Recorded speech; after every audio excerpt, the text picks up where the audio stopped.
ربع ساعة إلى نص ساعة إلى 20 دقيقة. لازم ناخذ الصور يا إخوان في أهم شارع هنا في مدينة العيون، شارع مكة.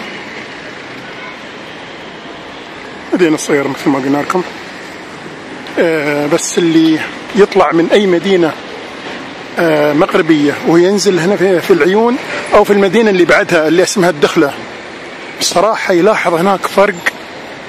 شو بقول لكم، كيف أعبر، فرق ايديولوجي، فرق في الثقافة. يمكن بعض المغاربة يزعلون مني، لكن الصراحة هذا رأي شخصي، الله يخليكم لا أحد يزعل من هالكلام.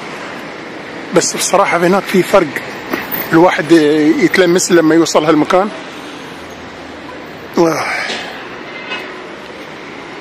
حتى اللهجة غير، اللهجة مفهومة لنا كخليجيين أفضل عن لهجتهم هنا.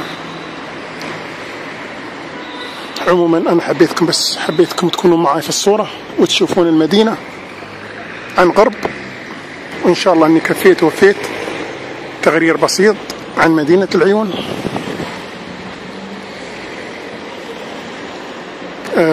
يعني آخر مرة أنا أذكر أني جيت هالمكان تقريبا 3 سنوات ونص أو 4 سنوات، لكن المدينة عموما يعني فيها الأمن منتشر بكثرة وكذا. تعرفون أنتم هاي مرت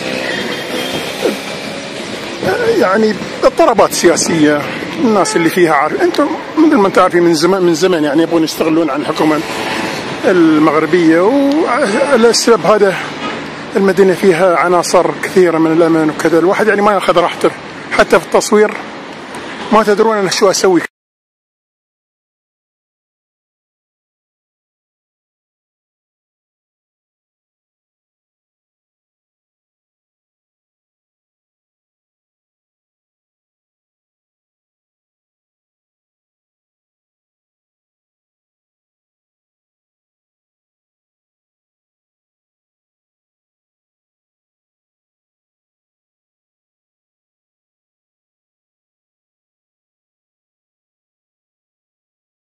بعض اللقطات ما زلنا في مدينة العيون، شارع فرعي من الصباح، لأن الحين النافورة شغالة والحركة كثير سيارات وكذا مثل ما قلنا لكم. هذا مركز المدينة من النافورة هاي للنافورة هاي، وفندقنا جديد.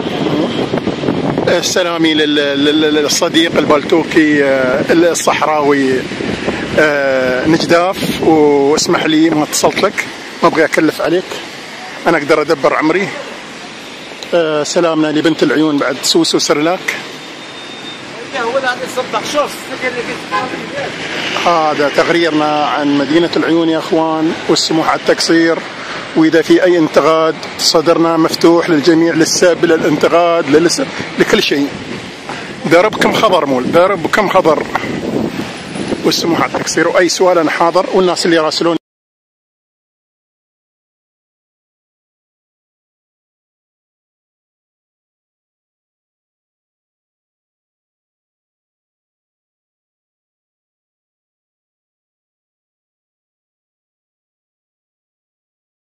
سوق الصناعات التقليدية، مجوهرات تحف، أبو الغباب البيض، قريب من ساحة المشروع.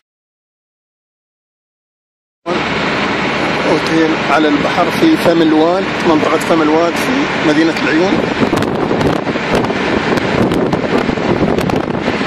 مدينة صغيرة جدا فيها بعض.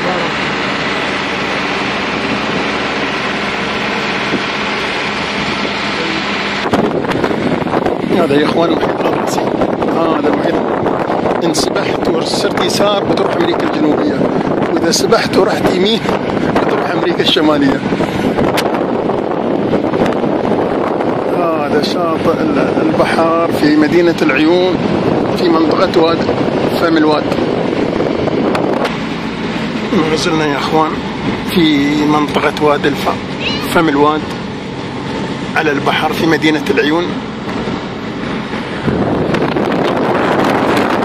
مثل ما قلت لكم، اللي يبغي أمريكا الجنوبية يسبح من كاس الاتجاه، أمريكا الشمالية الاتجاه هذا طوال يسبح، ما توقفك إلا الشواطئ الأمريكية. هذا المحيط الأطلسي، درجة الحرارة 15. شوف قرية صغيرة، بيوت يعني متواضعة، اللي يبقى ياكل الحوت، قصدي السمك، يعني طبخة السمك فيها المكان.